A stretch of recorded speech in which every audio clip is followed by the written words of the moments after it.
اپنی طرف سے نیکی کی کوشش کرتی ہوگی مگر ماں باپ کے درجے کو نہیں پہنچ سکے گی، تو اللہ تعالیٰ فرمائیں گے کہ اچھا تم چونکہ فلاں کی اولاد ہو اور تم نے کوشش کی، چلے ہم تمہارا حشر انہی کے ساتھ، والذین آمنوا واتبعتہم ذریتہم بایمان الحقنا بہم ذریتہم۔ دیکھا، قرآن مجید نے مہر لگا دی کہ اللہ تعالیٰ ایسی اولادوں کو ماں باپ کے ساتھ ملحق فرما دیں گے۔ اولاد کے لیے نیک ان کو کیسے بنایا جائے، یہ ایک مستقل مضمون ہے، اور کئی دنوں کی مجالس میں انسان اس بات کو سمجھ سکتا ہے کہ ہمیں اپنے بچے کو نیک اور دیندار کیسے بنانا ہے۔ اسی لیے اس رمضان المبارک میں جتنے بھی ایام ہوں گے ان میں اولاد کی تربیت ہی کے مضمون کو کھولا جائے گا، کیونکہ اہم عنوان ہے۔ تو مستورات ان بیانات کو دل کے کانوں سے سنیں، جو پوائنٹس لکھ سکتی ہیں نوجوان بچیاں وہ اس کو قلم بند کریں، گھروں میں اس کے پھر مذاکرے کریں، میاں بیوی بچیاں آپس میں بیٹھ کے مذاکرے کریں، تاکہ اولاد کو تربیت اچھی کرنے کا ہمیں علم حاصل ہو جائے۔ جب یہ سارے ایام بیانات آپ سن لیں گی تو آخر پہ آپ کا دل کہے گا کہ یہ تو اتنی اہم باتیں ہیں کہ ہر بچی کو شادی سے پہلے اس کورس کا پڑھنا ضروری ہے۔ اب آج کے دن بچے کی پیدائش سے لے کے اس کے دودھ پینے کی جو عمر ہوتی ہے، جن کو ایام رضاعت کہتے ہیں، ان کے بارے میں چند باتیں بتا دیتے ہیں۔ پھر اس کے بعد اولاد کی آگے تربیت کیسے کرنی ہے وہ روزانہ آہستہ آہستہ مضمون بڑھتا جائے گا۔ جب اولاد ہونے کا وقت ہوتا ہے تو ماں کے لیے بہت تکلیف دہ لمحہ ہوتا ہے، جیسے بی بی مریم نے کہا تھا، یا لیتنی مت قبل ھذا وکنت نسیا منسیا، اے کاش میں اس سے پہلے مر گئی ہوتی۔ تو ماں کے لیے وہ ایسی ہی کیفیت ہوتی ہے۔ تو علماء نے لکھا کہ جب کسی عورت کو لیبر پینز ہوں، بچے کی ڈلیوری کا وقت قریب ہو، تو اس وقت میں اس کو ایک تو کلمہ پڑھنا چاہیے اور دوسرا یہ دعا مانگنی چاہیے، یا اللہ میرے لیے آسانی فرما۔ یہ ایسی مجرب دعا ہے کہ جو بچی اس وقت میں یہ دعا پڑھتی ہے اللہ کی مدد اترتی ہے، اللہ تعالیٰ آسان فرما دیتے ہیں۔ اب جب بچے کی ولادت ہوئی تو سب سے پہلی چیز ہے بشارت، خوشخبری۔ چنانچہ یہ بشارت دینا اللہ رب العزت کا خلق ہے، آپ کا عمل ہے۔ وہ کیسے؟ کہ جب زکریا علیہ السلام کو اللہ نے بیٹا دینا تھا تو ایک فرشتہ آیا کہ ان اللہ یبشرک بیحییٰ، کہ اللہ تعالیٰ تمہیں یحییٰ علیہ السلام کی پیدائش کی خوشخبری دیتے ہیں۔ چنانچہ امام طبرانی رحمت اللہ علیہ نے ابن عباس سے روایت کی، بڑی عجیب حدیث ہے کہ نبی علیہ السلام نے ارشاد فرمایا کہ جب کسی کے ہاں بیٹی پیدا ہوتی ہے تو ایک فرشتہ آ کر کہتا ہے ایک کمزور جان سے ایک کمزور جان پیدا ہو گئی۔ ماں بھی عورت تھی، آگے بیٹی ہو گئی، تو فرشتہ یہ آ کر کہتا ہے کہ ایک کمزور جان سے ایک کمزور جان پیدا ہو گئی، جو اس بچی کی پرورش کرے گا اس کے متولی کی قیامت تک اللہ مدد فرمائے گا۔ تو بیٹی کی پیدائش پر فرشتہ یہ الفاظ کہتا ہے۔ اور آگے سنیے کہ جب کسی کے ہاں بیٹا پیدا ہوتا ہے تو وہ فرشتہ آ کر اس لڑکے کی پیشانی کو چومتا ہے اور کہتا ہے کہ اللہ تعالیٰ نے تجھ کو سلام کہا ہے۔ خود اس حدیث پاک کو پڑھ کر بڑا ہی حیران ہوا۔ ابن عباس لانو کی روایت ہے۔ تو دیکھیے اللہ رب العزت کی کیا رحمت اور مہربانی کہ اللہ رب العزت اس چھوٹے بچے کو سلام بھیج رہے ہیں جو دنیا میں آ کر اپنی زندگی کی ابتدا کر رہا ہے۔ اسی لیے اگر کسی کے ہاں اولاد ہو، ہمیں بھی چاہیے کہ ہم اس بچے کے نیک ہونے کی دعا کریں اور بچے کے ماں باپ کو اللہ کا شکر ادا کرنے کی تلقین کریں۔ کہہ دیتے ہیں جی مبارک ہو، تو ان الفاظ کا اصل میں مقصد یہی ہوتا ہے۔ ماں باپ کو چاہیے کہ جب اللہ تعالیٰ ان کو اولاد کی نعمت سے نوازے تو وہ دعا کریں اور شکر ادا کریں۔ چنانچہ ایک حدیث پاک میں آتا ہے کہ جب کسی کو اولاد کی خوشخبری ملے تو چاہیے کہ وہ کہے ماشاء اللہ لا قوت الا باللہ۔ ان الفاظ کے کہنے پر اللہ اس بچے کو ہر آفت اور مصیبت سے محفوظ فرمائیں گے۔ اب دیکھیے کتنے لوگوں کو اولاد ملی، لیکن حدیث مبارکہ میں بتائے گئے یہ الفاظ کم ہی لوگوں نے کہے ہوں گے۔ تو یہ چیزیں ہمیں سیکھنی ہیں کہ جب بھی بچے کی خوشخبری ماں باپ کو ملے تو کیا کہیں؟ ماشاء اللہ لا قوت الا باللہ۔ ان الفاظ کے کہنے پر اللہ تعالیٰ اس بچے کو شیطان کے حملوں سے ہمیشہ محفوظ فرمائیں گے۔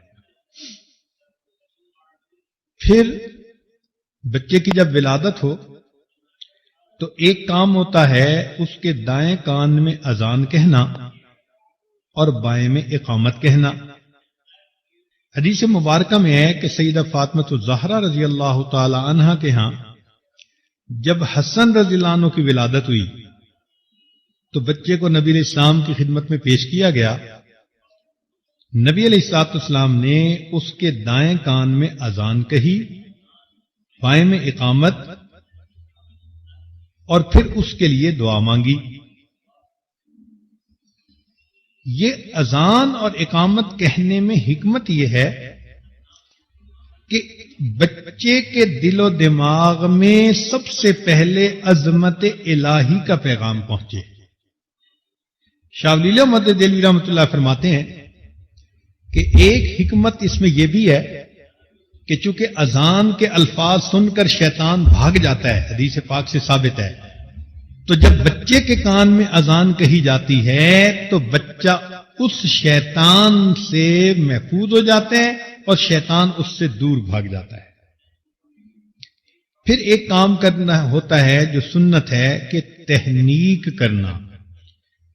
تہنیک یہ ہے کہ اسماء رضی اللہ تعالی عنہا ہجرت کر کے جب مدینہ طیبہ پہنچیں تو وہ اس وقت حاملہ تھیں۔ قباء کے مقام پر پہنچی تو ان کے ہاں بیٹا ہوا جس کا نام انہوں نے عبداللہ رکھا، اور یہ بچہ عبداللہ ابن زبیر کہلایا۔ یہ مسلمان مہاجرین کے ہاں پہلا بچہ تھا جو مدینہ میں پیدا ہوا، اور مسلمانوں کو اس کی پیدائش پر بڑی خوشی تھی۔ وہ اس لیے کہ یہود یہ کہتے تھے کہ ان مسلمانوں نے اپنے پرانے دین کو چھوڑ دیا، اب ان کی آگے نسل ہی نہیں چلے گی۔ تو جب اللہ رب العزت نے مسلمانوں کو اس بیٹے سے نوازا تو خوشی اور بڑھ گئی۔ چنانچہ اسماء رضی اللہ تعالی عنہا بیٹے کو نبی علیہ السلام کی خدمت میں لے کر آئیں۔ نبی علیہ الصلوۃ والسلام نے بچے کو اپنے گود میں لیا اور ایک نرم کھجور آپ نے منگوائی اور اپنے منہ میں اس کو آپ نے چبایا۔ جب اس کھجور کے ساتھ اچھی طرح لعاب مبارک لگ گیا تو کھجور کا آپ نے کچھ حصہ اس بچے کے تالو پر لگا دیا۔ چنانچہ عبداللہ ابن زبیر عنہ کے منہ میں سب سے پہلے جو چیز پہنچی وہ نبی علیہ السلام کا لعاب مبارک تھا۔ تو یہ ایک سنت عمل ہے، لہذا کوئی بھی نیک مرد یا عورت قریب ہو تو اس سے بچے کی یہ تحنیک کروانی چاہیے اور پھر بچے کے لیے نیک بختی کی دعا کرنی چاہیے۔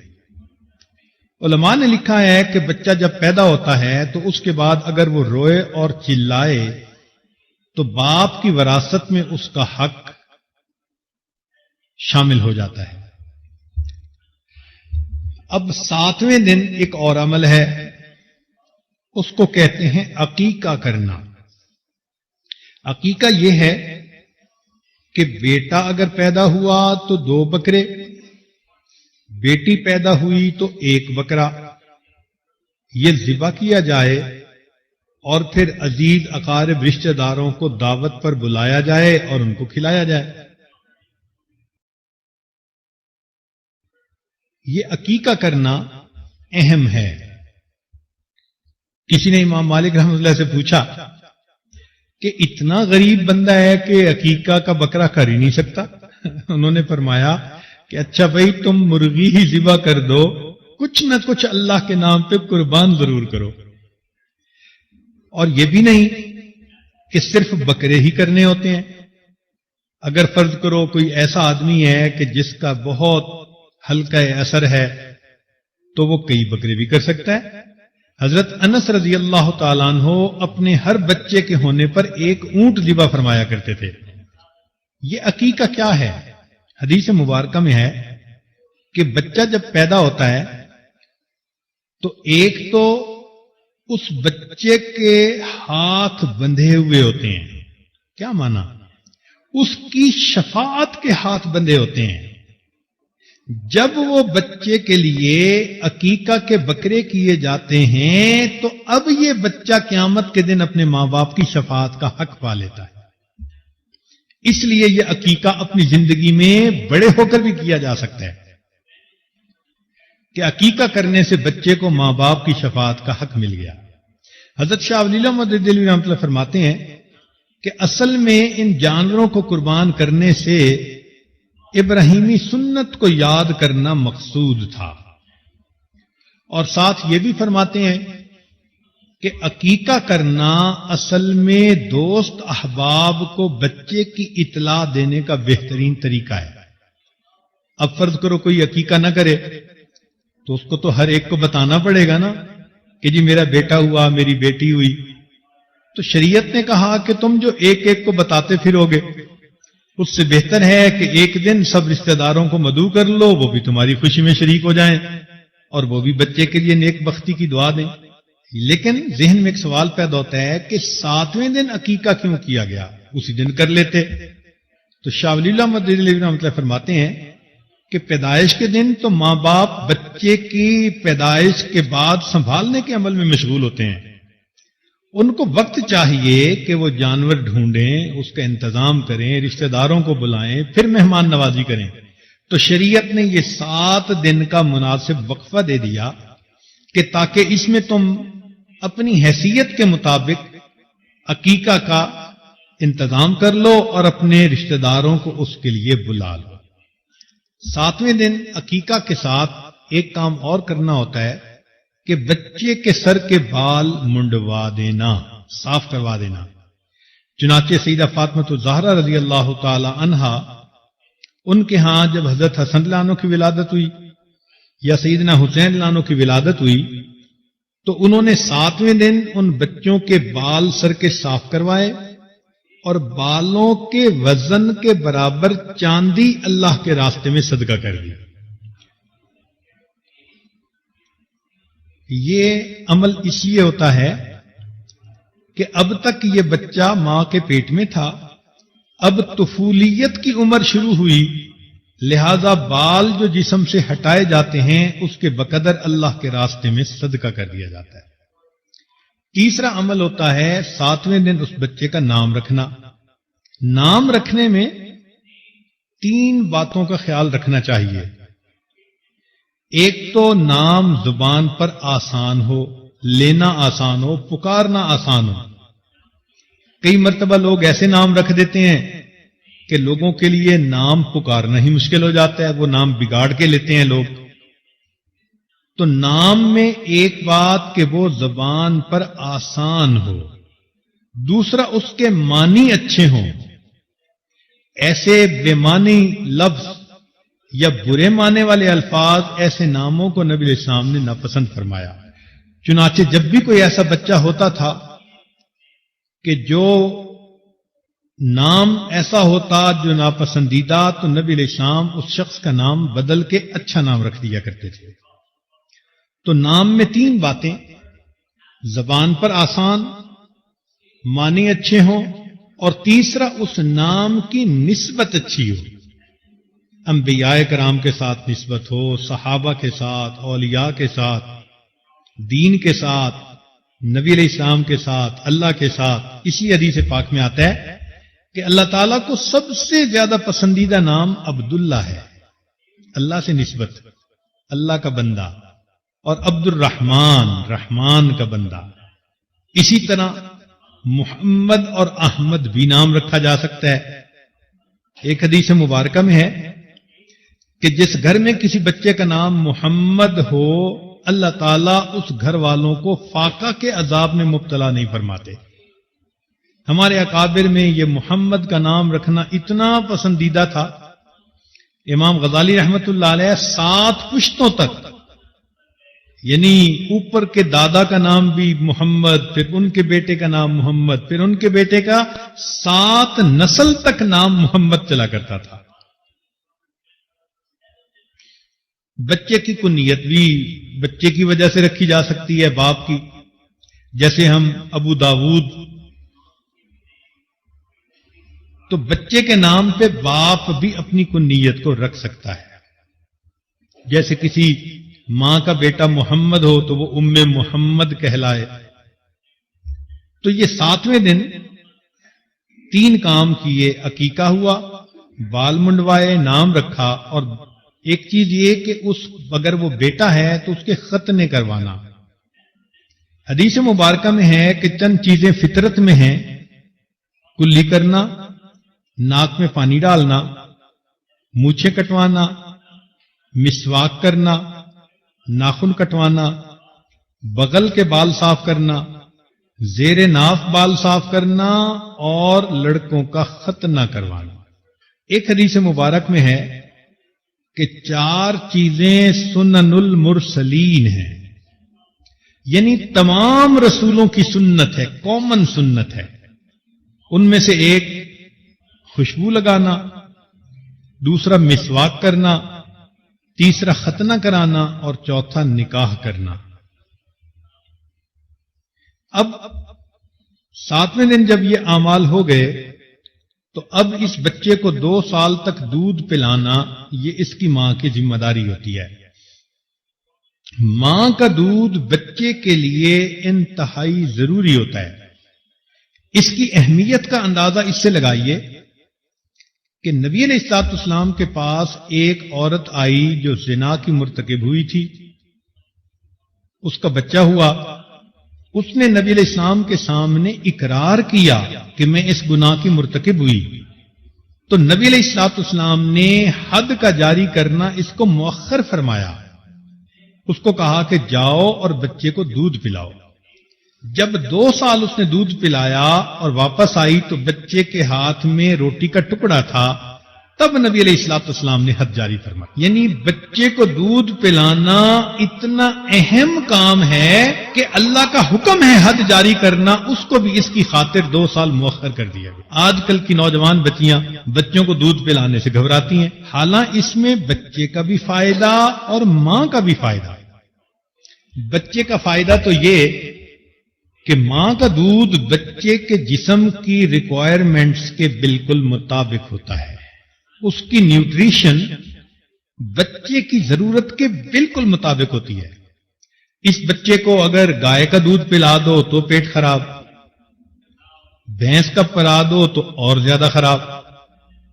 لوگ بکری کا دودھ پتلا کر کے پلاتے ہیں، لیکن سب سے بہترین تو یہ کہ اس کو ماں دودھ پلائے.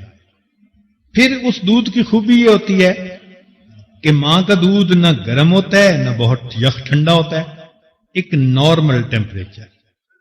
اور اللہ کی شان دیکھو کہ ہر وقت بچے کو دستیاب، پہاڑ پہ ہے اگر کوئی ماں تو وہاں بچے کے لیے دودھ موجود، زمین کی پستیوں میں ہے تو وہاں دودھ موجود۔ جو بچیاں اپنے اولاد کو ڈبوں کے دودھ پلاتی ہیں، کئی مرتبہ دیکھا گھر میں پریشان بیٹھی ہوتی ہیں، جی ڈبے کا دودھ ملتا نہیں، بچہ رو رہا ہے۔ تو بھائی اللہ نے بچے کے لیے جو ایک طریقہ کار بنایا تھا اسی پر ہی عمل کر لیتے۔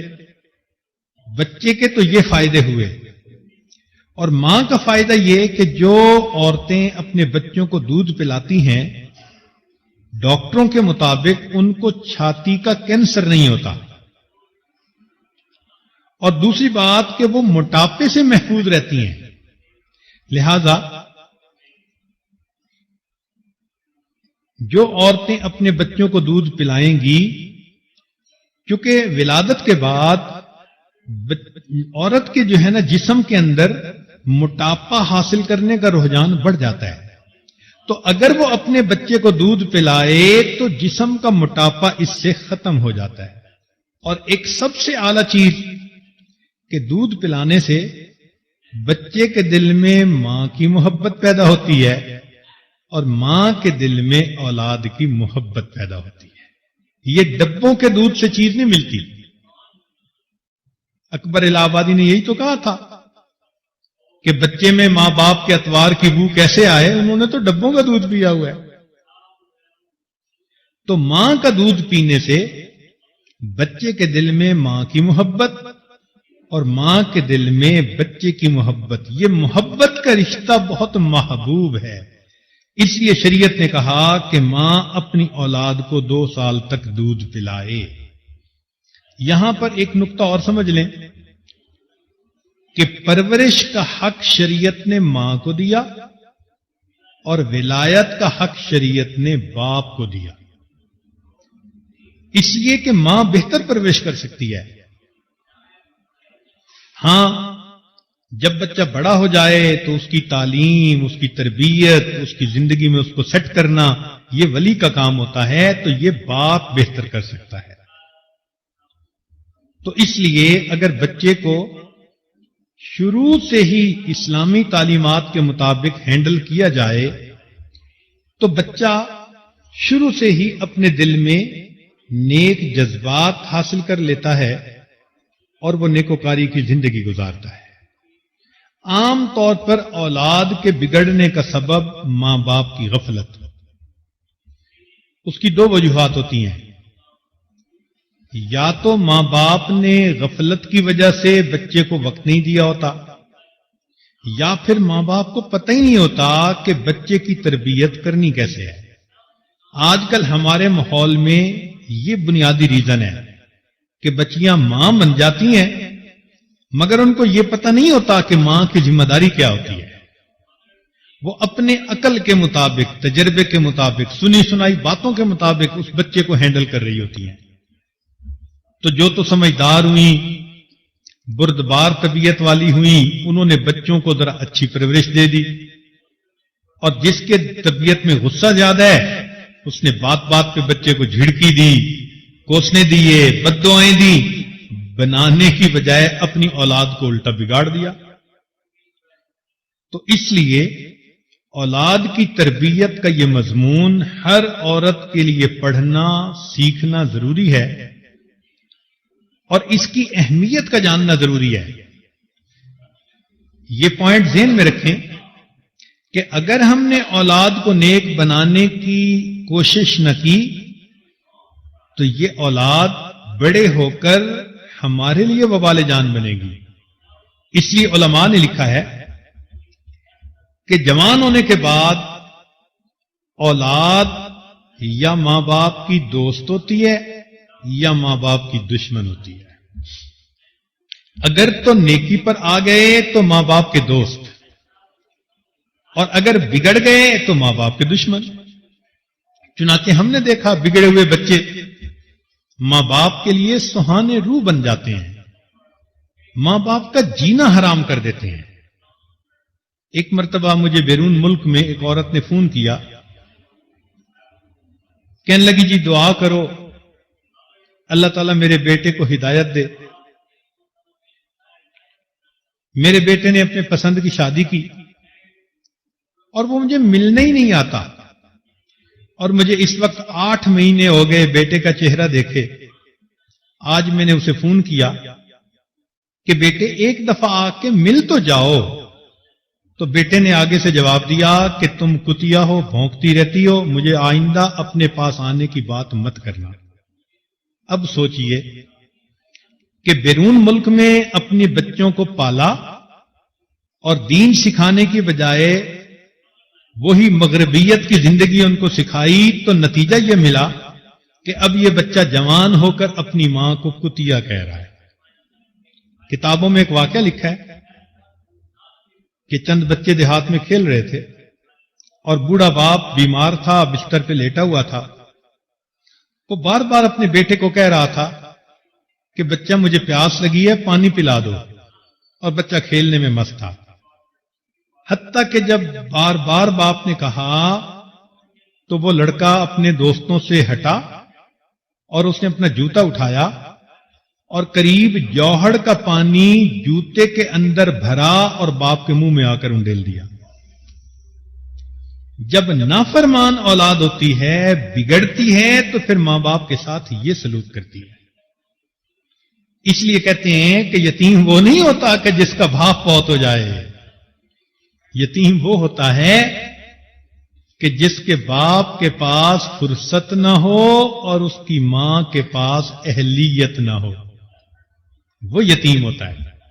ماں نہ اہل ہے، تربیت کرنے کے قابل نہیں، لکھی پڑھی نہیں، خود تربیت یافتہ نہیں، تو ماں نہ اہل ہو اور باپ کو کاروبار سے فرصتی نہ ملے، تو ایسے بچے کو حقیقت میں یتیم کہا جاتا ہے۔ ہمیں چاہیے کہ ہم اپنی اولاد کی نیکی اور تربیت کے لیے بہت کوشش کریں، ورنہ قیامت کے دن یہ اولاد انسان کو اللہ رب العزت کی عدالت کے کٹہرے میں کھڑا کرے گی۔ یہ بات چھوٹی نہیں ہے، قرآن مجید میں اس کا ثبوت ملتا ہے۔ قیامت کا دن ہوگا، اللہ تعالیٰ ایسی نافرمان اولاد سے پوچھیں گے تم کیوں نہیں نیک بنے؟ تو اولاد سارا کا سارا ملبہ ماں باپ پہ ڈال دے گی، اے اللہ انہوں نے ہمیں بگاڑا، انہوں نے ہمیں دنیا دار بننے کے لیے کہا، ڈاکٹر بنو، انجینئر بنو، پائلٹ بنو، اللہ ہم بن گئے۔ انہوں نے دین کے لیے کبھی کہا ہی نہیں تھا، ہم نے دین کی طرف توجہ ہی نہیں دی تھی۔ چنانچہ مفسرین نے اس آیت کے تحت لکھا ہے کہ ربنا انا اطعنا سادتنا وکبراءنا فاضلونا السبیل، اے اللہ ہم نے تو اپنے بڑوں کی اتباع کی، ان کی بات مانی، فاضلونا السبیل، انہوں نے ہمیں راستے سے بھٹکایا۔ انہوں نے کہا تم چارٹرڈ اکاؤنٹنٹ بن جاؤ، ہم بن گئے۔ انہوں نے کہا تم MBA کر کے دکھاؤ، ہم نے دکھا دیا، ہم ڈاکٹر بنے، فلاں بنے۔ انہوں نے دنیا کا گول آبجیکٹو دیا، ہم نے پورا کر دکھایا۔ انہوں نے تو دین کی طرف کبھی ہمیں متوجہ نہیں کیا تھا۔ انا اطعنا سادتنا وکبراءنا فاضلونا السبیل، اللہ انہوں نے ہمیں گمراہ کیا۔ ربنا آتہم ضعفین من العذاب، اے اللہ ان کو دگنا عذاب دیجئے، وَلْعَنْهُمْ لَعْنًا كَبِيرًا، اور اللہ ان پر لعنتوں کی بارش کر دیجئے۔ تو مفسرین نے اس میں ماتحتوں کے ساتھ اولاد کو بھی شامل کیا ہے کہ اولاد بھی ماں باپ کے خلاف یہی الفاظ کہے گی۔ اب سوچئے جن کو آپ اتنی محبت سے پالتی ہیں، اتنی محبت کے لقمے ان کے منہ میں دیتی ہیں، کل یہی اولاد اگر اللہ کے سامنے یہ کہہ رہی ہو کہ اے اللہ میری اس ماں اور میرے باپ کو بھی جہنم بھیجو اور یہ ساتھ لے کے جہنم میں جائیں، تو پھر ہمارے لیے آخرت کا کیا معاملہ بنا؟ اس لیے اولاد کو نیک بنانے کے لیے اپنی ذمہ داری کو پورا کر لیجئے اور اللہ سے دعا مانگیے اللہ تعالیٰ اولاد کو نیک بنا دیں۔ جہاں ایک خوشی اللہ نے دی اولاد والی، وہاں اس سے بڑھ کر دوسری خوشی اولاد کا نیک بنانا، وہ بھی اللہ عطا فرما دیں تاکہ ماں باپ کی آنکھیں ٹھنڈی ہوں۔ اللہ تعالیٰ جو صاحب اولاد ہیں ان کی اولادوں کو نیکوکار بنا دے، جو صاحب اولاد نہیں اللہ ان کو نیک اولاد عطا فرما دے۔ وآخر دعوانا ان الحمد للہ رب العالمین۔